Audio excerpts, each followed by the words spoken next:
Bienvenidos a nuestra 11ª sesión. Ya vamos casi finalizando nuestra tercera unidad y la semana anterior pues hemos hablado sobre los sistemas de vigilancias epidemiológicas y su importancia, ¿no? En este inicio vamos a reflexionar sobre cuáles serían los principales retos que tiene el sistema de vigilancia epidemiológica. Analiza tu respuesta. Para la presente sesión del día de hoy,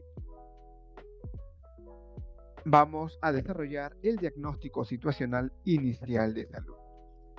Sesión número 11 de nuestra unidad de aprendizaje número 3. ¿Qué queremos lograr?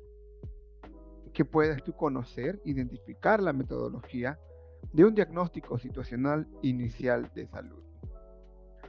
Hagamos un análisis de esta situación integral.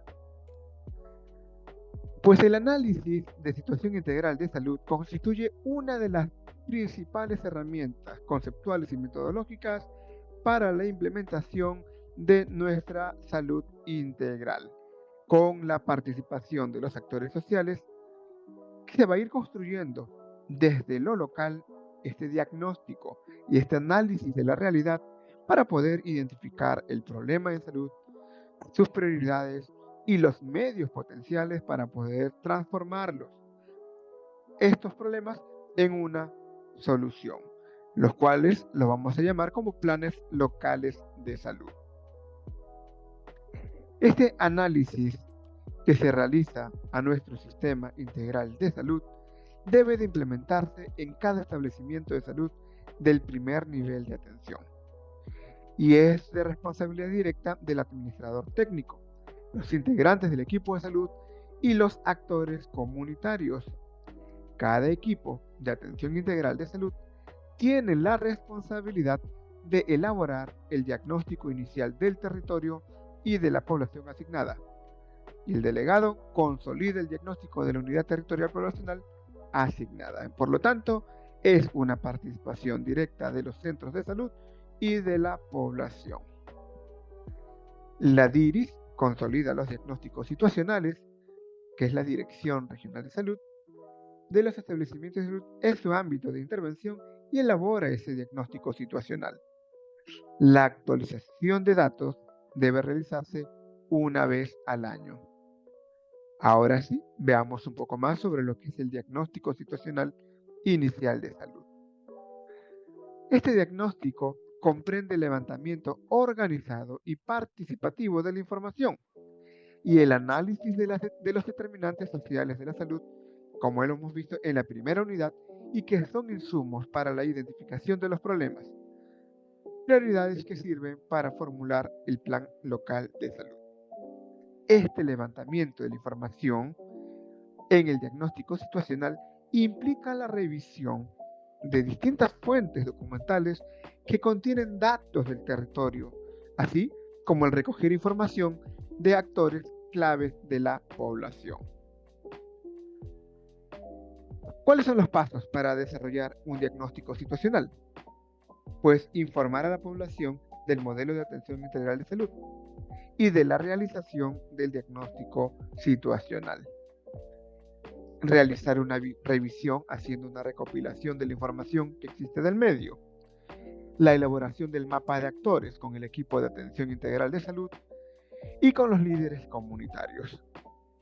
Completar la información de este diagnóstico situacional con la aplicación de técnicas sociales cualitativas.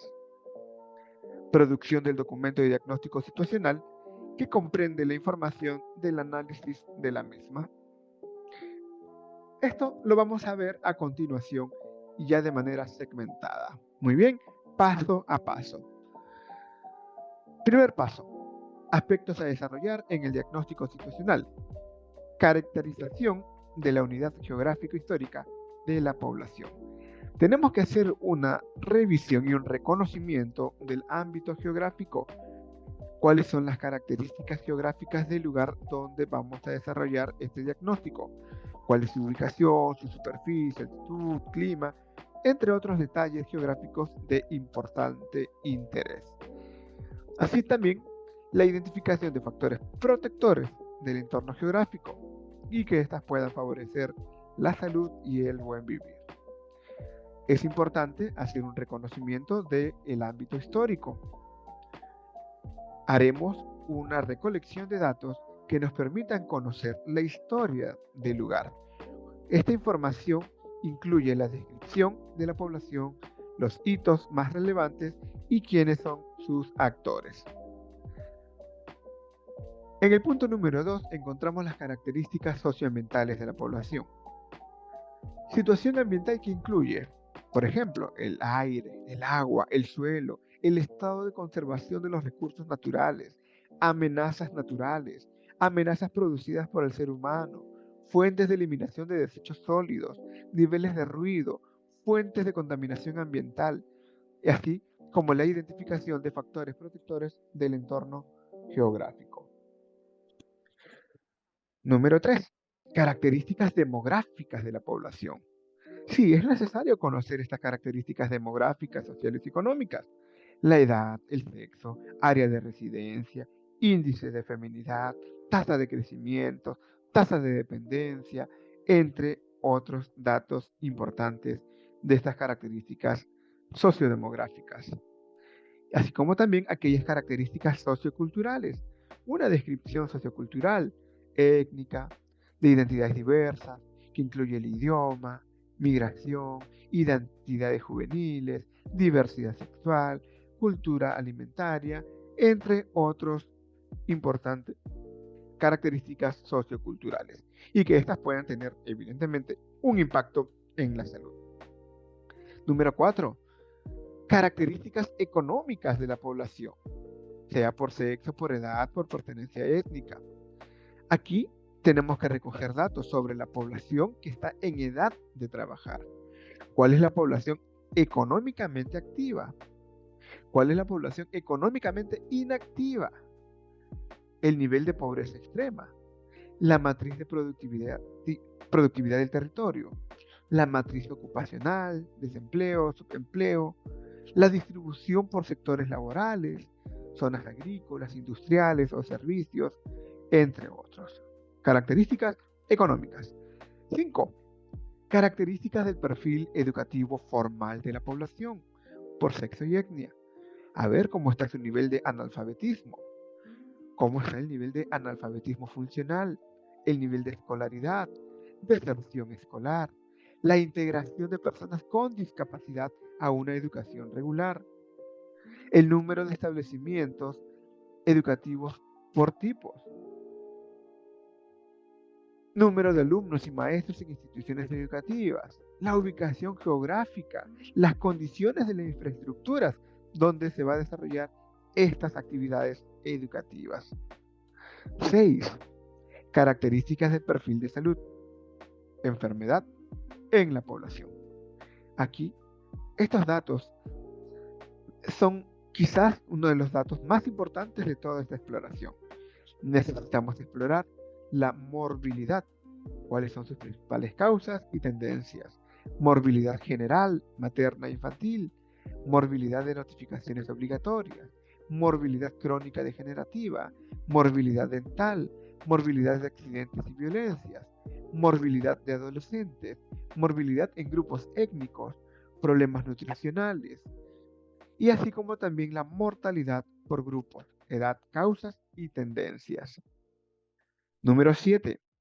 Características del perfil de salud.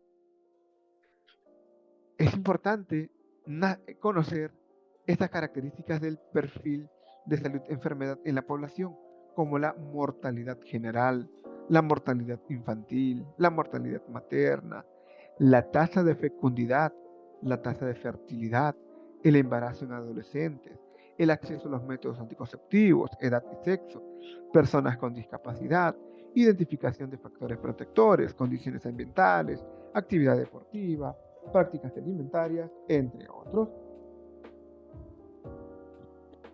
Siguiente, la oferta de servicios de salud, producción de unidades. Identificación del establecimiento de salud de acuerdo a tipos de servicios públicos y privados, nivel de complejidad, ubicación geográfica, Población de cobertura, tanto de medicina alopática como alternativa. Características del acceso, horarios de atención, georreferenciación y flujos de referencias, contrarreferencia, número y tipo de ambulancias. En cuanto a las prestaciones de salud, cómo se da la prevención, la promoción, recuperación y rehabilitación, cómo son las unidades de salud pública y privada, el funcionamiento de la red de salud, acceso a servicios de medicina alternativa y ancestral, coordinación de los establecimientos de salud, servicios de medicina alternativa y ancestral, la participación y el ejercicio de derechos en salud, cuál es el nivel de participación en la gestión de los planes locales de salud, que lo hemos mencionado en la clase anterior, el nivel de percepción de usuarios y servicios de salud, la existencia de comités de usuarios y funcionamiento, mecanismos implementados en los servicios de información de usuarios, denuncias, quejas, seguimientos y la descripción de la implementación de otros programas u otras estrategias, como por ejemplo aquellas recibidas por algunas organizaciones sin fines de lucro o también organizaciones comunitarias. Datos y características de la vivienda, infraestructura básica y servicios. ¿Cuál es el tipo de provisión de agua? Sobre la red de alcantarillado. ¿Cuál es el sistema de eliminación de excretas? El déficit de servicios residenciales básicos. ¿Cuáles son los medios de eliminación de los desechos? El número de personas con acceso a agua entubada. Acceso a otros servicios eléctricos, telefónicos, acceso a internet, disponibilidad de computadoras. Eliminación de derechos líquidos, eliminación de desechos sólidos, el acceso a la red pública. Así como también es importante recoger información sobre la protección social en la población, un análisis de la promoción, el municipio saludable, las escuelas de buen vivir, ecoclubes, autocuidado y estilos de vida saludables, educación para la salud, así como también el análisis desde la prevención. ¿Cuáles son los programas prioritarios? ¿Cuál es su número, características? ¿Quién los gestiona? Así como también su impacto en la reducción de la morbilidad y mortalidad, la satisfacción de usuarios y participación social, los factores de riesgos de grupos vulnerables, programas y resultados. Asimismo, la participación social y la articulación intersectorial. ¿Cómo participa la comunidad respecto a su salud?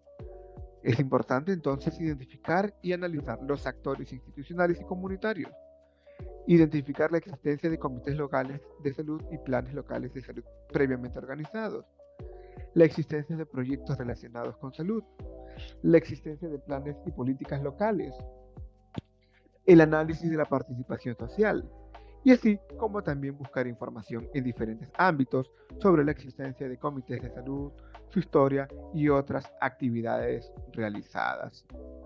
Finalmente, lo que se hace es la consolidación del trabajo para poder socializarlos.